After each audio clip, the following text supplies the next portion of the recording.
আজকে আমাদের ভারতকে জানিয়ে দিতে হবে, ভারত তুমি যতই মনে করো 3 দেশ থেকে বাংলাদেশের ভারত ঘিরে আছে, এতে তোমার খুশি হওয়ার কোনো কারণ নেই। বাংলাদেশের যদি 3 দিক থেকে তুমি ঘিরে থাকো, তোমার চতুর্দিক থেকে তোমার শত্রু আফগানিস্তান, পাকিস্তান, চায়না, বাংলাদেশ ঘিরে আছে।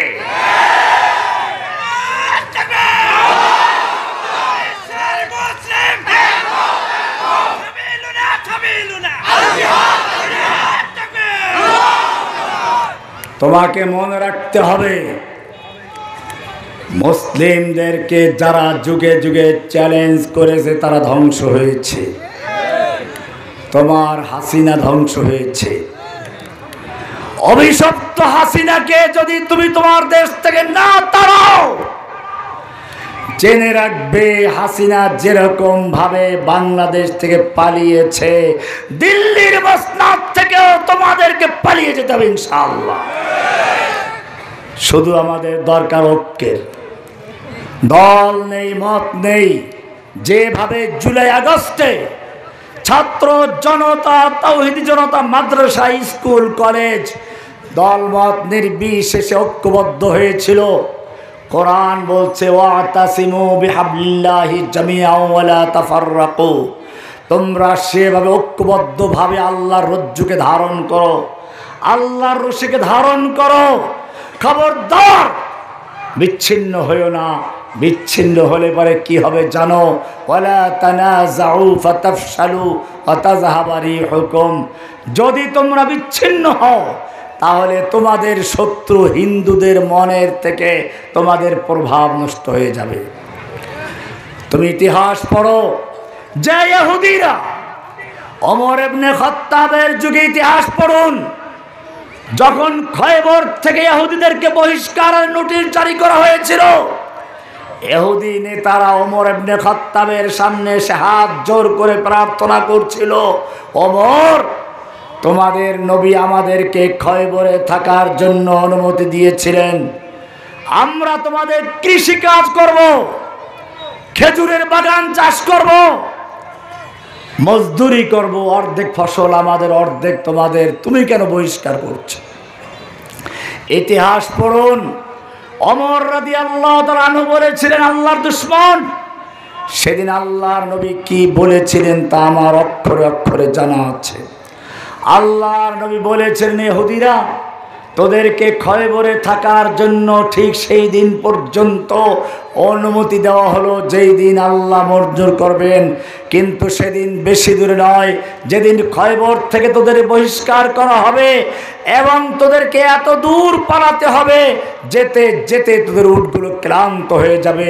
আজকের সেই দিন এসেছে, পালাবি কোথায়? পালা। যে হিন্দুরা দীর্ঘ প্রায় 700 বছর পর্যন্ত মুসলমানদের গোলামি করলো, আজকে সেই হিন্দুরা ভারতবর্ষে স্লোগান দিচ্ছে, হিন্দু হিন্দি হিন্দুস্তান, জবন ভেজো পাকিস্তান, গো हमारी माता है तुम उसको खाता है, तुमको चाहिए कब्रिस्तान या भेजेंगे पाकिस्तान। এই স্লোগান দেওয়ার সাহস কোত্থেকে পেল? শুধু ইন্ডিয়াতে নয়, তাদের সাহস এত বেড়ে গেছে, বাংলার জমিনে ইসকন নামক এক সন্ত্রাসী সংগঠন দিনে দুপুরে আমাদের একজন ভাইকে হত্যা করলো, কুপিয়ে হত্যা করলো। আমি জিজ্ঞেস করতে চাই, হিন্দু, ইহুদি, খ্রিস্টান, বৌদ্ধদের এত বড় সাহস আসলো কোত্থেকে? একটাই কারণ, কোরআন বলছে ফামান ইয়াকফুর বিত্তাগুতি ওয়া ইউমিন বিল্লাহি, যেই ব্যক্তি লা ইলাহা ইল্লাল্লাহ বলে, লা ইলাহা বলে সব তাগুতকে বর্জন করবে, ইল্লাল্লাহ বলে শুধু আল্লাহকে গ্রহণ করবে, আল্লাহ বলছেন ফাকাদ ইসতামসাকা বিল উরওয়াতিল উসকা, সেই ব্যক্তি দুই হাতে শক্তভাবে উরওয়াতুল উসকা আল্লাহর আরশ ধরেছে, মজবুত হাতল ধরেছে, লান ফিসাম লাহা, দুনিয়ার কোনো শক্তি তাদেরকে বিচ্ছিন্ন করতে পারবে না। কিন্তু আজকে মুসলিমরা সে আল্লাহর রজ্জুকে বাদ দিয়ে কেউ আমেরিকা, কেউ হিন্দুস্তান, কেউ রাশিয়া, কেউ চায়নার রশি ধরেছে। আল্লাহ তাআলা তার সাহায্য তুলে নিয়েছেন, ঠিক কিনা? আমাদের মনে রাখতে হবে, আল্লাহর রসুলকে সাহাবায়ে কেরাম প্রশ্ন করেছেন। আল্লাহর নবী বলেছেন এমন এক সময় আসবে যখন এই ইহুদি মুশরিক কাফেররা মুসলিমদের হত্যা করার জন্য একে অপরকে আহ্বান করবে, যেরকম ভাবে দস্তরখান বিছিয়ে খাবার তৈরি করে মেহমানদেরকে ডাকা হয়। সাহাবায়ে কেরাম প্রশ্ন করেন, ইয়া রাসূলুল্লাহ, কারণ কি? মুসলিমদের সংখ্যা কি কমে যাবে? আমরা মাত্র 1 থেকে 1.5 লাখ সাহাবী, আমাদের ভয়ে গোটা দুনিয়া থরথর করে কাঁপে। আর তখন মুসলিমদের হত্যা করার জন্য কাফেরদের এত বড় সাহস কোত্থেকে হবে? আল্লাহর নবী বলেছিলেন, না, তোমাদের সংখ্যা তখন কম হবে না। ওয়ালাকিন্নাকুম গুসাউন কা গুসাইস সাইল। মুসলমানদের তখন অবস্থা হবে ঝড় তুফানের সময়, পানি বন্যার সময় পানির উপরে খড়কুটা আর ময়লা আবর্জনা কচুরিপানা যেরকম ভাসে, সেরকম ভাসমান খড়কুটার মতো হবে। সাহাবায়ে কেরাম বললেন, এর কারণটা কি? আল্লাহর রাসূল বললেন, কারণ 2টা, হুব্বুদ দুনিয়া ওয়া কারাহিয়াতুল মাউত। 1 নাম্বার হলো তোমাদের মধ্যে দুনিয়ার প্রেম ভালোবাসা ঢুকে পড়বে, বাড়ি গাড়ি মন্ত্রিত্ব এমপিত্ব ঢুকে পড়বে। ওয়া কারাহিয়াতুল মাউত, এবং মৃত্যু, আল্লাহর জন্য জীবন দেওয়া পছন্দ করবে। তোমরা যেমন জীবন দেওয়ার জন্য প্রস্তুত হয়ে যাও। আল্লাহর নবী যুদ্ধের ময়দানে যুদ্ধ করছেন। উহুদের যুদ্ধে একজন যুবক এসে বলছে, ইয়া রাসূলুল্লাহ, এই আমার যৌবন, এই আমার সুন্দর চেহারা, এই আমার শক্তি, আমার বাহু, আমি যদি আল্লাহর রাস্তায় যুদ্ধ করতে করতে শহীদ হয়ে যাই, আমার জন্য কি পুরস্কার রয়েছে? আল্লাহর নবী বলছেন, তোমার জন্য আল্লাহ জান্নাত পুরস্কার রেখেছেন। যুবক একটা খেজুর বের করলো, 2-3টা খেয়ে ছুঁড়ে মারলো আর বলল, তাহলে তো আবার জান্নাতে যেতে অনেক দেরি হয়ে যাবে। তরবারি নিয়ে যুদ্ধের ময়দানে ঝাঁপিয়ে পড়লো, যেদিকে যাচ্ছে কাফেরদের লাশের স্তূপ করে দিচ্ছে। কালো মেঘের ভিতরে পূর্ণিমার চাঁদ যেরকম ঢুকে যায়, সেরকম যুবক কাফেরদের ভিড়ের ভিতরে ঢুকে পড়েছে। সাহাবায়ে কেরাম ডাক দিল, যুবক ফিরে আসো, তুমি তো কাফেরদের ভিড়ের ভিতরে ঢুকে পড়েছ। যুবক তাকালো, চেহারায় মুস্কি হাসি, মাথায় রক্ত, আর বলছে, ও আমার ভাইরা, আমাকে বিদায় দাও, আমাকে যেতে দাও, আমি উহুদের পাহাড়ের থেকে জান্নাতের সুসংবাদ পাচ্ছি। জেনে রাখবে, আজকে তোমাদের মনে রাখতে হবে, তোমাদের নবী তোমাদের চেয়ে আল্লাহর কাছে বেশি প্রিয় ছিল। তোমাদের নবীর রক্ত আল্লাহর কাছে তোমাদের চেয়ে বেশি মূল্যবান ছিল। তোমাদের নবীর তাহাজ্জুদ আল্লাহর নবীর কাছে বেশি প্রিয় ছিল। আর তোমাদের নবী সম্পর্কে তোমরা জানো, রাস্তা দিয়ে চলতে গেলে মেঘে ছায়া দেয়। পেশাব করতে গেছেন নবী, খেজুর গাছে সে তাকে আড়াল করে দিচ্ছে। নবীর সামনে কেউ জোরে কথা বলছে, ওহী নাজিল হয়ে গেছে সূরা হুজুরাত 2 নম্বর আয়াত, ইয়া আইয়ুহাল্লাযীনা আমানু লা তারফাউ আসওয়াতাকুম ফাওকা সাওতিন নবী।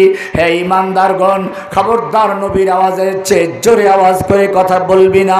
এমনটা যদি করিস তাহলে তোদের জীবনের সমস্ত নামাজ, রোজা, হজ, যাকাত, ইবাদত সব তাসবিহ তাহলিল বরবাদ হয়ে যাবে। নবীর আওয়াজের চেয়ে জোরে আওয়াজে কথা বলিস, কি মায়া নবীর জন্য।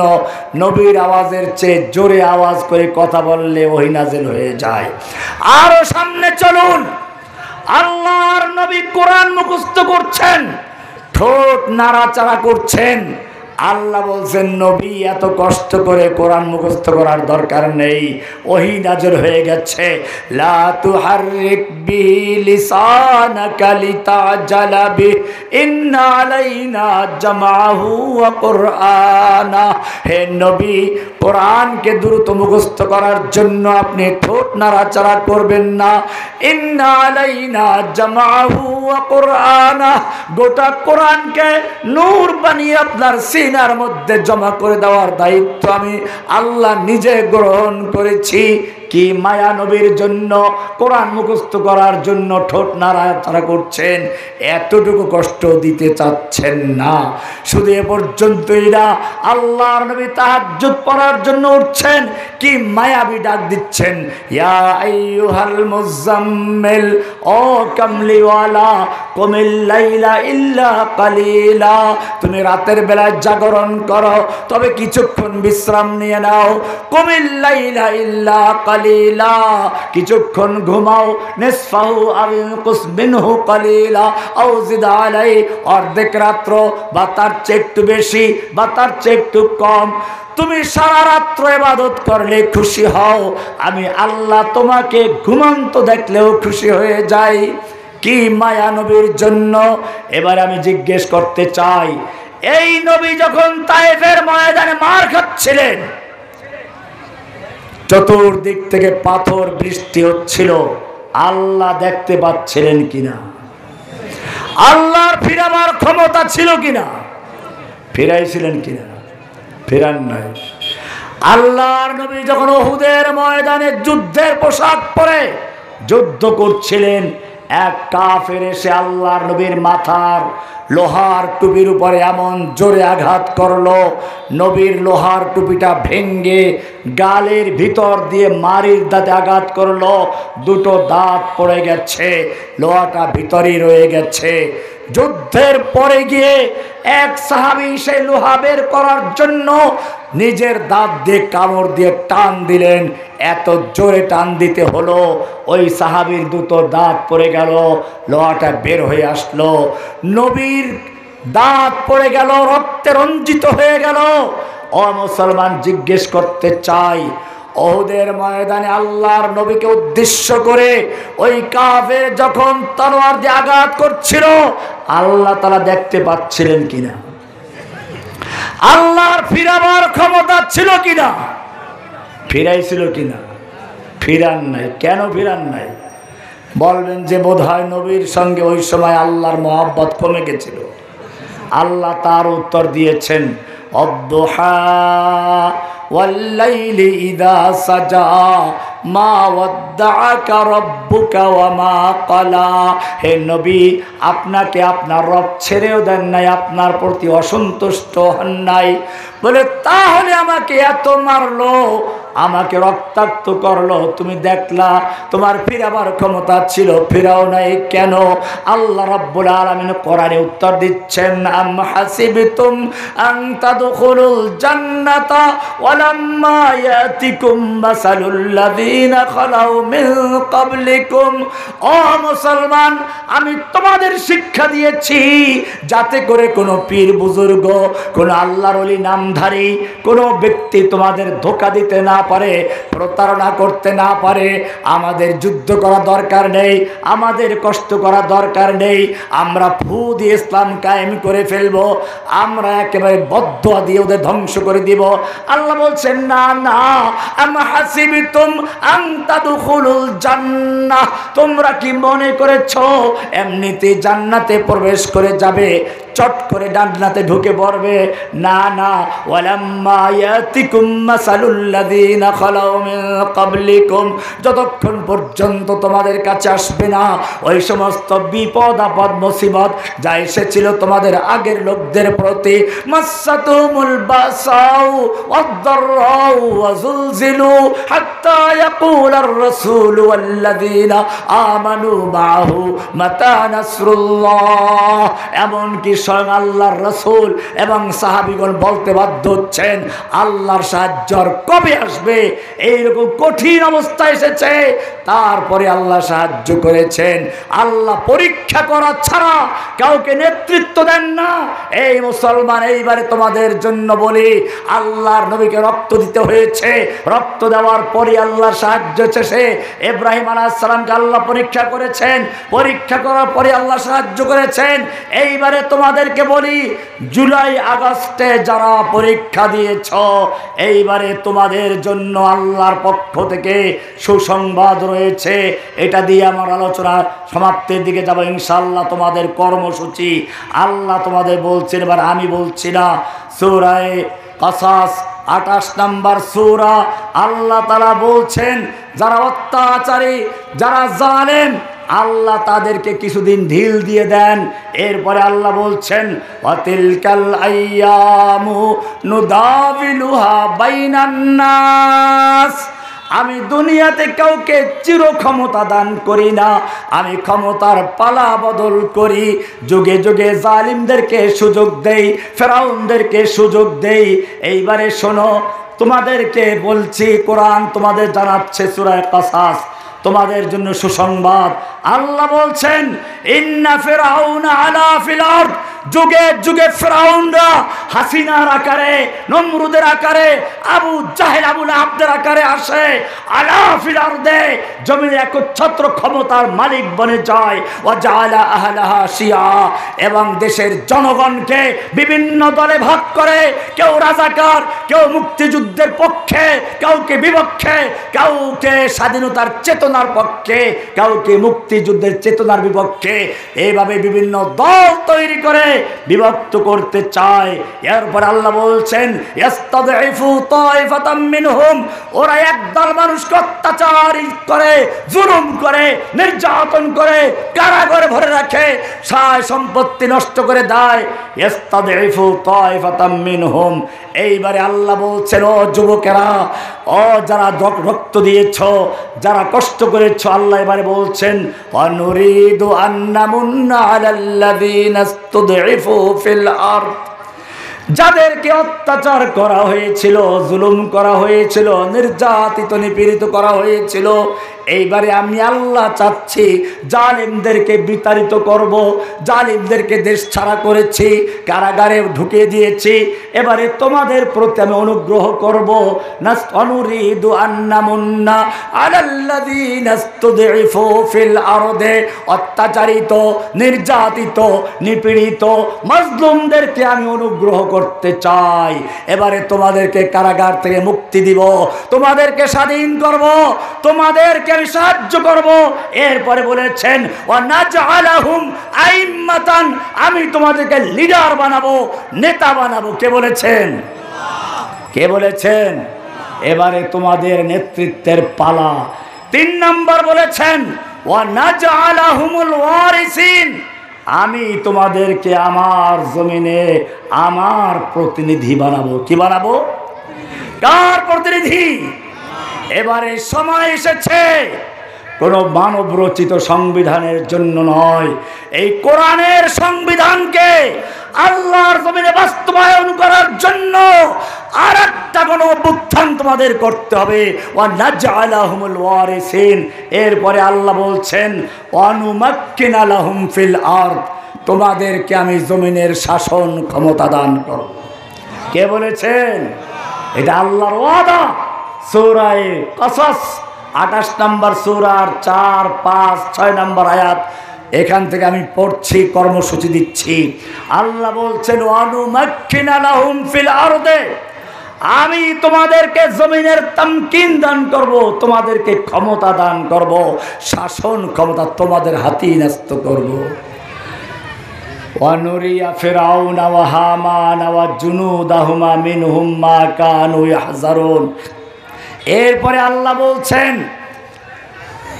যারা তোমাদের উপর অত্যাচার করেছিল, যারা জালিম ছিল, যারা তোমাদের নির্যাতন করেছিল, আমি তাদেরকে দেখাবো, তারা চেয়ে চেয়ে দেখবে।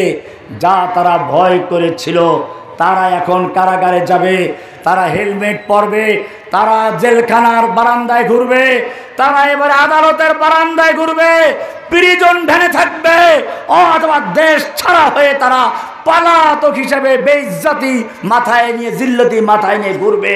আল্লাহ বলছেন ওয়ানুরিয়া ফিরআউনা ওয়া হামানা ওয়া জুনুদাহুমা মিনহুম মা কানু ইয়াহজারুন। এটা আল্লাহর ওয়াদা। শর্ত হচ্ছে এই যে আল্লাহ তাআলা হাসিনাকে বিতাড়িত করেছেন, সে আল্লাহ তার ওয়াদা পূরণ করবেন কিনা? শর্ত একটাই, ঐক্যবদ্ধ থাকতে হবে। এবারে মনে রাখতে হবে, খুচরা খুচরা দল করে ছোটখাটো কোনো ফিতনা ফাসাদ করা যাবে না। ফিকহি মাসাইল নিয়ে গন্ডগোল করা যাবে না। কে আহলে হাদিস, কে হানাফি, এসব গন্ডগোল করার এখন সুযোগ নেই। এটা মনে রাখতে হবে, এটা মনে রাখতে হবে। ফিকহি মাসআলার ক্ষেত্রে ইখতিলাফের সুযোগ আছে। হাদিস ধরুন, হাত বান্দার হাদিস একটা, নাভির নিচে হাদিস আছে।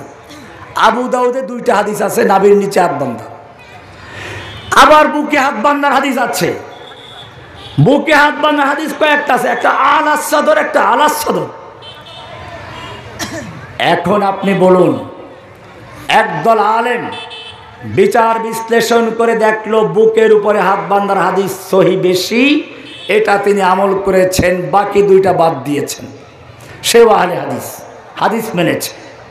আর একজন দেখলো নাভির নিচে হাত বান্দার হাদিসও আছে, সে বিচার বিশ্লেষণ করে যাচাই বাছাই করে বলল নাভির নিচের বান্দা হাদিসটা ভালো বেশি উপরেরটার চেয়ে, সে উপরেরটা বাদ দিয়েছে, সেও তো আহলে হাদিস, সেও তো হাদিস মেনেছে।